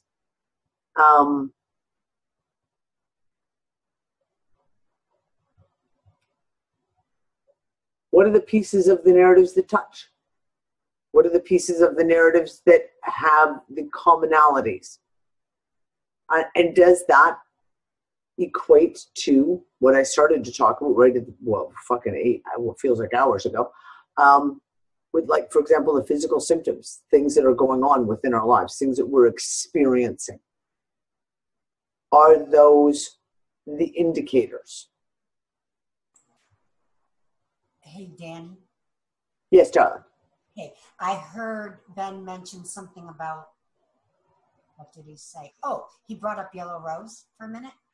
And in her video, towards the end, it says on the screen, you know, she mentions the hurricanes and water disappearing. At some point in the video, she mentions the water disappearing. But anyway, water disappeared again today. I just thought I'd let you know. From where? Brazil again. Yeah, Mr. BB did a video. Huh. I will have to go look. I will have to go look it up and see what I can find out. Yeah.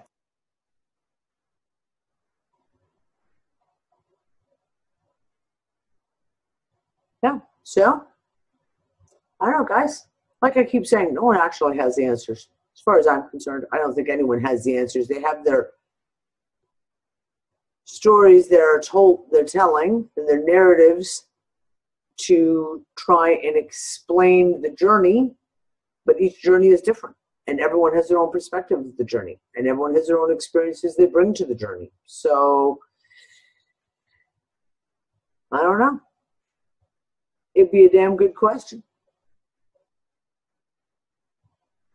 Chocolate and coffee are the answers. Are you still addicted to the chocolate-covered espresso beans that I got you addicted to, Charlotte?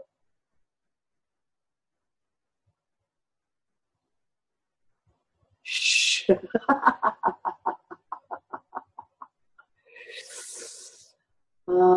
And now Gina's addicted to the chocolate-covered espresso beans. Yeah, I'm sorry, guys. I create addicts wherever I go. I apologize. I don't know. We'll have to look it up. Like, if I start opening up Windows now, we're seriously fucked. Like, it'll crash the internet. If I start pulling it, we have to go search. All they have to do, Danny, is go to YouTube and type in Mr. BB. They'll find his channel. Okay. Yeah, but I want to find, like, for me, I'm trying to find, like, is there other files for the corresponding, like, is there anyone else talking about it? Is there any news stories out of Brazil? Right? I think I saw one other one, and I'm sure he provides links from where he gathered his info. Okay, yep. Good, cool. Oh, you got her addicted to the pocket coffees too. Yeah, I know. I got to wait till Christmas for those to come back again. They only come out at Christmas here. Dark chocolate filled with espresso. I'm sorry. There's just nothing better. Yeah, so I don't know. I said what I wanted to say. Anyone else got anything to add?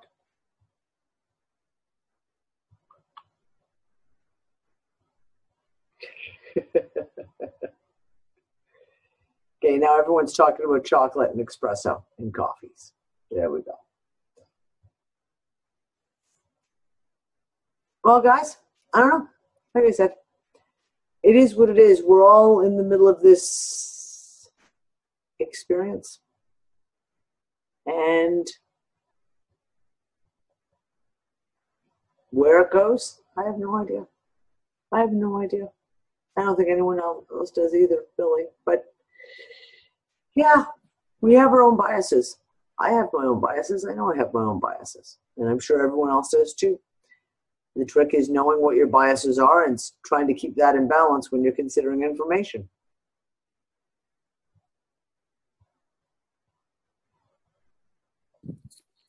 So was that me? What? Playing the video? That fucking noise, yeah. Yeah, I assume so. Was it you?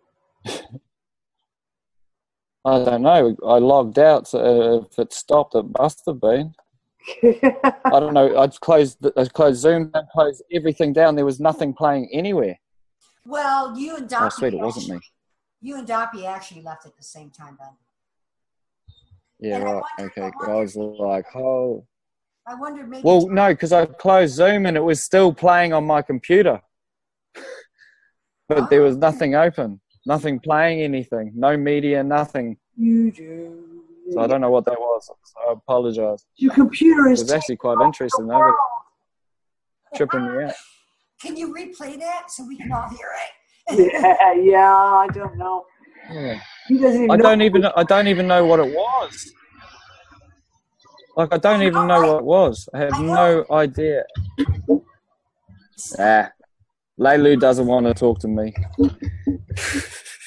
It almost sounded like there was like a message being given or a speech or something. Yeah, well, it started talking about a consciousness being formed in a womb and then growing limbs and organs and stuff. It was quite interesting.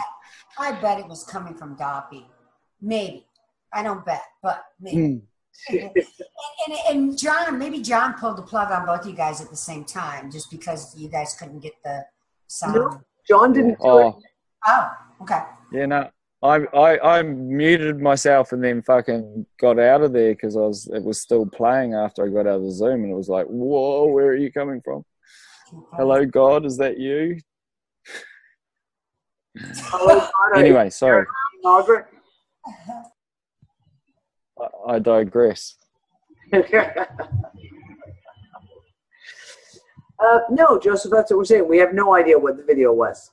I don't know. We'll listen back. Everyone can go listen back when I put out the archive recording and see if we can figure it out from there. I have no idea. No one knows what the video was playing.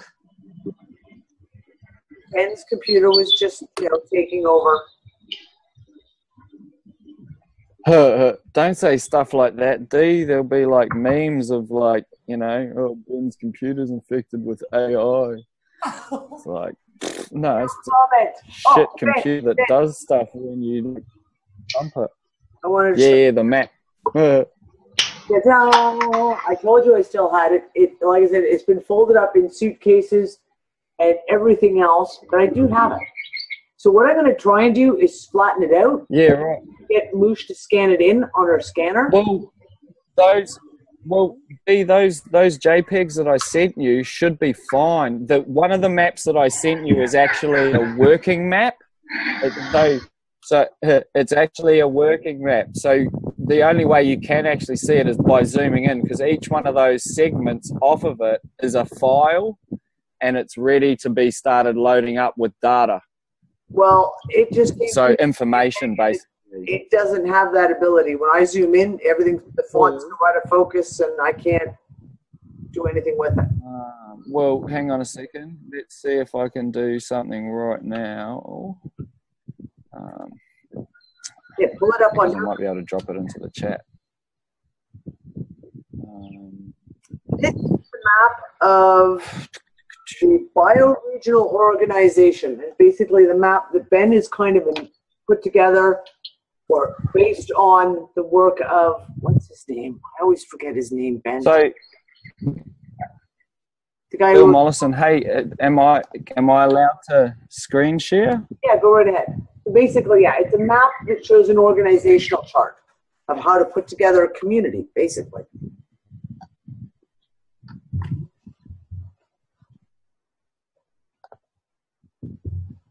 There you go. That's coming. Hold on. Can you guys see that?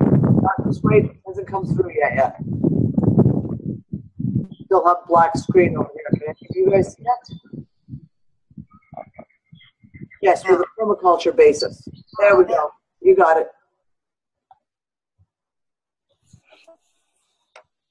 So essentially, there's the 9 groups around the bioregional organization. So that bioregional organization could be you, it could be your community, it could be your region, and essentially the 9 groups are what Bill broke down a community's needs, like a community's essential needs, not individuals, but a community's essential needs to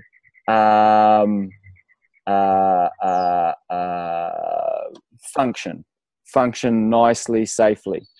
And then, so you, like I say, you've got food support, building support, livelihood support, social support, health support, information support, community and security, transport support, and future trends and potential threats. Each one of the 9 has to exist before any of the other branches can exist. And the idea behind this model is that in each support group, so whether it's food support or the food processors or the sources of ferment materials, there are 3 people in charge of each cell, let's call it, and they all have an expertise in that field. The reason for that is that it takes out or negates the aspects of tyranny to be overthrown. E.g., the people's focus is their like and specialty is their thing. And in this model, it actually, instead of looking at it as a job aspect, what it is you being able to concentrate on the things that you want to do. Now, it doesn't, by having 3, it doesn't mean other people don't participate. Participation is actually encouraged, because what it does is it broadens the skill base of the community. So if you were to put yourself in the middle and you go through this map and identify based on skill and your like and sort of how much you do these things, you can actually attain how much of this map you already have, and then the stuff that is possibly you could further yourself on. And by putting this model within a community structure that is based on this model, it allows for maximum growth. So the model itself proliferates. So, for instance, you've got future trends and potential threats, where after going through all the other 8 things, we found ourselves. Now, when future trends and potential threats first came out on this map, when it was sort of developed in, I think it was like 98 by a guy called Paul. Now, the things off of it were all that existed. So it had natural threats, extraterrestrial threats, implications for policy, sociology, and technology, right? And then this huge fire went through Australia, and the fire, because you have sort of like, they have the disaster management, or in Australia they have the SES, and they have certain protocols based around certain types of fire. This fire that happened in Australia rewrote the entire book on of bushfires, like to the point where like they had maths where, let's say, a burning ember would normally travel, let's say, 1 kilometre. In this fire, they were travelling up to 10 kilometres. So when we started looking at those, like the government were like, oh, these are unnatural fires and it's because of climate change and stuff like that. But when you add it to the aspects that the government are chemtrailing, for instance, right? These embers that were blowing 10 kilometres resemble more things like burning aluminium or metal. And that's why they were able to sustain their heat for such a longer distance. So so this is where this is sort of how in depth it is, but this is by no means the finished map at all. This is just the starting example that sort of half a dozen people sitting down could verify and pull out straight out of Bill Mollison's manual. So that basically when people turn around and go, oh, but what about? It's like, well, we don't know. This is the model that's been presented and actually calculated and worked on. And it actually adds up to the fact that it creates exponential growth in every single direction. Every single direction. Because that's what it fosters. One of its ethics is the proliferation of all goodwill, labour, to the ends of the first 2, which I think last 2 weeks ago we went through, were to preserve everything and to guarantee the right of all living organisms. So if everything we do is to proliferate those things, it means that there is no need for the fact of like money, because everyone's input is proliferating it. All the pieces are filled and it's growing. So there's not really any need for exchange, because our existence is guaranteeing your neighbour's existence. Your actions, are guaranteeing. And for future generations, and not just 7, like 100 generations. Yeah.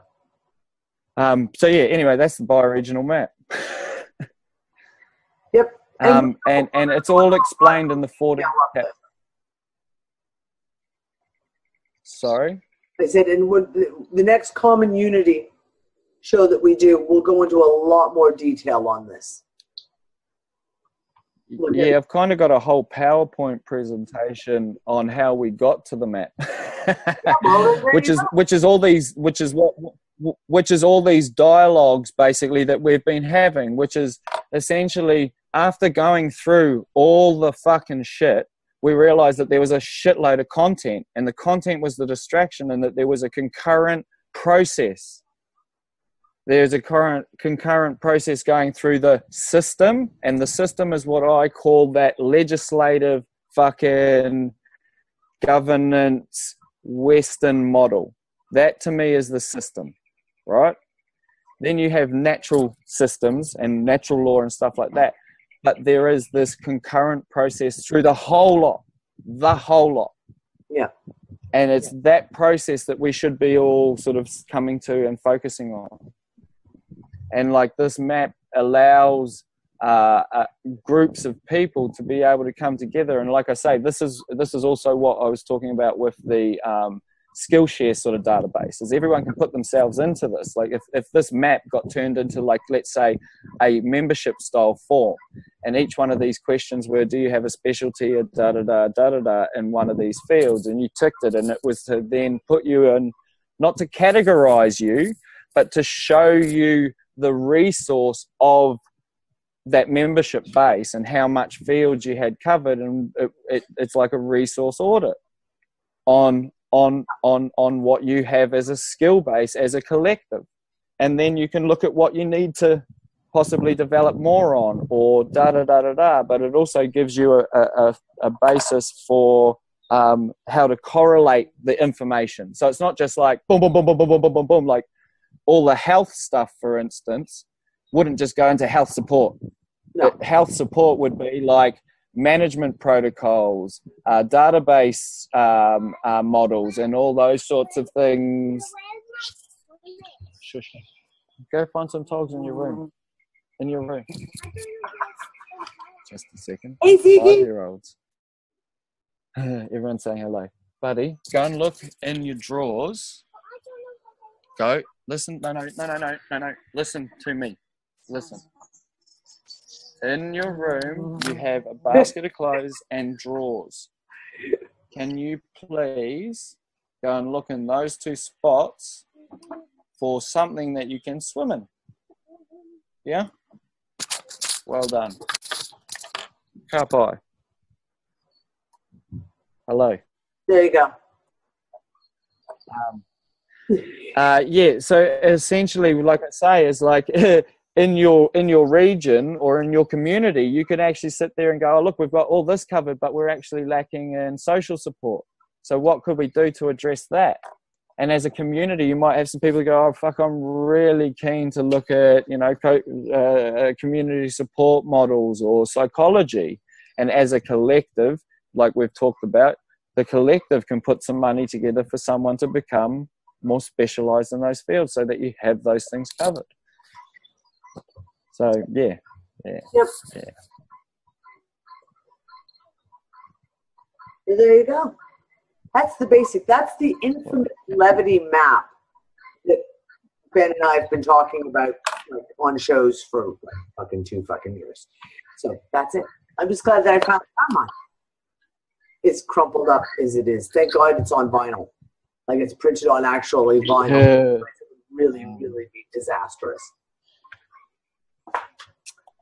Yeah, but that'll definitely be coming into the next Common Unity show. We will definitely get a lot more into that. So many aspects of this to discuss. It can go to off in multiple shows just to get through it all. Yeah, so we are at 1 minute to 1 a.m. here. So I'm going to say the UnFuckIt discussion is over.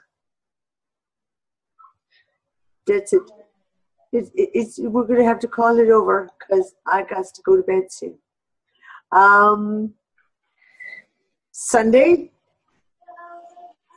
showtime, same bad time, same bad channel. Have no idea what show we're going to do. Don't know. I'll see how it plays out. We'll just see. But yeah, we'll be back Sunday night. And, oh, Ben, while you're here, when does the time change in Australia? I don't know. I don't see. I now no longer know whether the sun's getting up earlier or we just like change clocks and stuff. The sun's coming up at about 5:30 now, and you know, so there's an hour change have to happen for me anyway because my brain just wakes up with bloody sun, doesn't it? Stupid. Yeah. So there you go. I don't know. I don't think it's till maybe the start of October. Who knows? It might be this weekend. No one's told me. Right. So we're gonna. The reason why I'm asking is because I want to move the show back to its original time, which is an hour earlier for me. So from 10 till midnight. Oh yeah, well I can. From 11 till 1. Oh yeah. So what would that be? 6 till something. It'd be 6 till 8 in the morning for you until the time changes, and then when the time changes, it'll be from 7 till 8 again. 7 till 9. Oh, that just I don't know. That just confuses me. Don't. I know. Then my time changes out. So nothing changes. So nothing changes for me, but everything changes for you. Yeah, I don't know. Yeah, I don't know. Biggest con of shit ever perpetuated on humanity next to religion. Hang on. He's looking. Hang on. I'm Googling it. I will stop being freaking lazy. Oh.